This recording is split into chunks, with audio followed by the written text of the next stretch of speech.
Et salut à tous et à toutes, comment allez-vous? Moi ça va bien et aujourd'hui on se retrouve sur le Seigneur des Anneaux Online.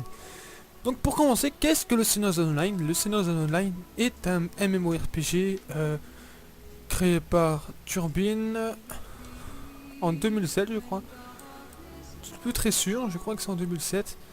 Le jeu a quand même 6 ans donc question graphique qui n'est pas au top, mais ça reste quelque chose de raisonnable, donc comme vous le voyez, je ne suis pas non plus en Full HD, enfin en très élevé, mais je suis quand même en quelque chose de très bon et voilà.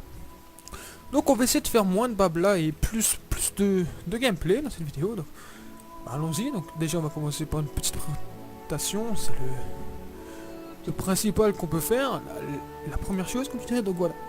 Donc le jeu, ça c'est l'interface de création se présente comme ceci, avec le personnage ici, les infos ici, les races et les classes. Donc on va tout de suite commencer par les races, donc ça va aller vite, races, hommes et femmes. Voilà, puis vous avez les nains, qui eux sont très bien modélisés, donc vous pouvez voir les détails sont assez bien faits, mais le petit inconvénient des nains c'est que comme vous pouvez le voir, ils n'y comptent pas de femmes. C'est un petit inconvénient car j'aurais bien aimé jouer une naine. Bon bref, c'est peut-être à venir, qui sait. Ensuite nous avons les hobbits hommes et femmes. Personnellement je préfère les hobbits femmes, ils sont plus stylés. Et enfin les elfes, femmes et hommes. Donc voilà, donc ça c'était les 4 races. Et bah ouais, c'était les 4 races, voilà, j'en perds les mots. On va passer maintenant aux classes. Donc vous avez 9 classes. Vous avez les cambrioleurs, donc si vous voulez lire, je vais pas tout lire, mais si vous voulez lire, vous mettez sur pause et vous lisez, voilà.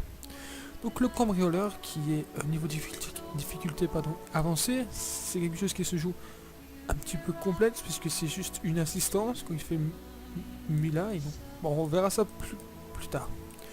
Puis vous avez les capitaines, niveau difficulté modérée, donc c'est quelque chose qui on se débrouille avec plus ou moins et rôle assistance. Donc voilà, donc si vous voulez lire, voilà. Le champion qui est une difficulté basique, donc c'est quelque chose que on prend. Bon, c'est pas, il n'y a pas de classe qui est difficile, de classe qui est facile.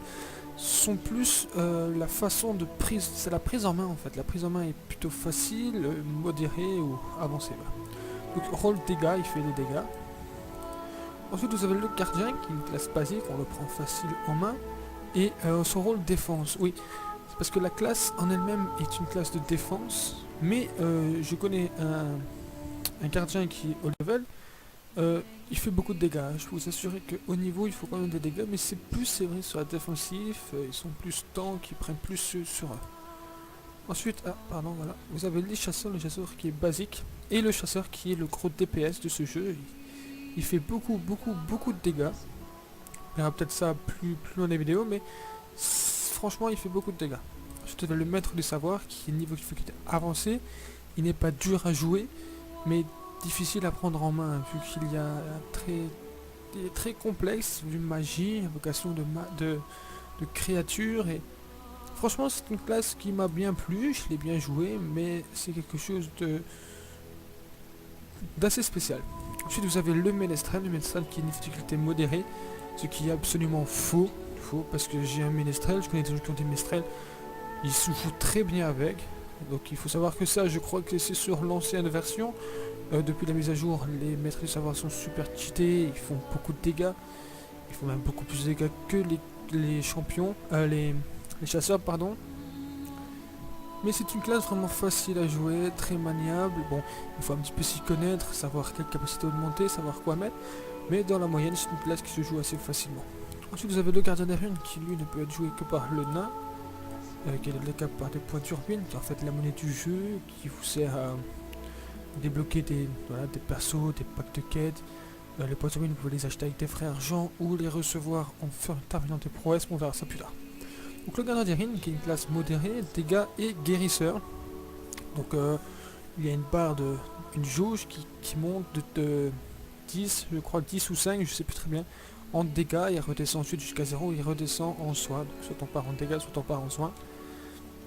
Donc qui n'est absolument pas jouable par les hommes. Et vous avez les sentinelles, qui est des difficultés avancées. Bien sûr, je connais des gens qui y jouent, la classe n'est pas difficile à jouer, mais la prise en main est difficile puisque ce sont pas des compétences directes. Enfin, compétences directes, je vais pas dire ça comme ça, mais ce sont plus des enchaînements, donc des combos, par exemple bouclier lance point, ça donne une technique, ou lance bouclier point, ou un truc ainsi. C'est ce que j'avais lu ou entendu, donc voilà. Donc c'est plus de la défense. Donc nous allons prendre un homme...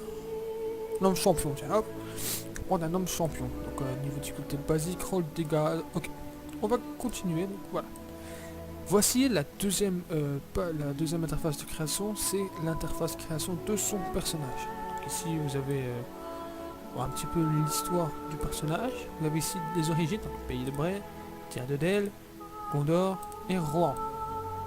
Donc on va prendre le Gondor, bien sûr on va le mettre en un petit peu moins bronzé, donc voilà.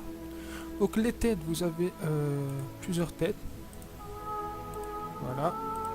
Donc bon, la création de personnage n'est pas top. On peut faire des choses, des belles choses, mais ça se retrouve beaucoup dans... On recroise souvent les mêmes têtes. Voici, voilà, ça c'est les têtes. On prend la 10, ensuite vous avez les coiffures. Donc les coiffures, ça reste quand même quelque chose de potable. Comme je vous l'ai dit, on peut faire quelque chose de bien, mais ça reste quand même quelque chose qui n'est pas très détaillé. Il y a beaucoup de personnages qui se jouent qui se ressemblent.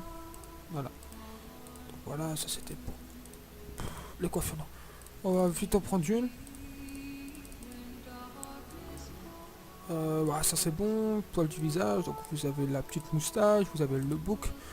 Un autre bouc, vous avez je sais pas comment ça s'appelle, vous avez l'autre, ça je n'ai jamais vu de ma vie.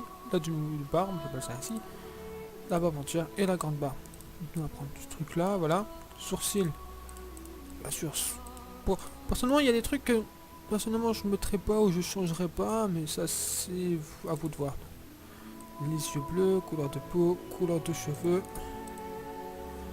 Et la silhouette, on va mettre à moitié. À moitié. Donc il va ressembler à ça, notre personnage. Bon, on dirait qu'un vieux, enfin pas un vieux, mais quelqu'un qui...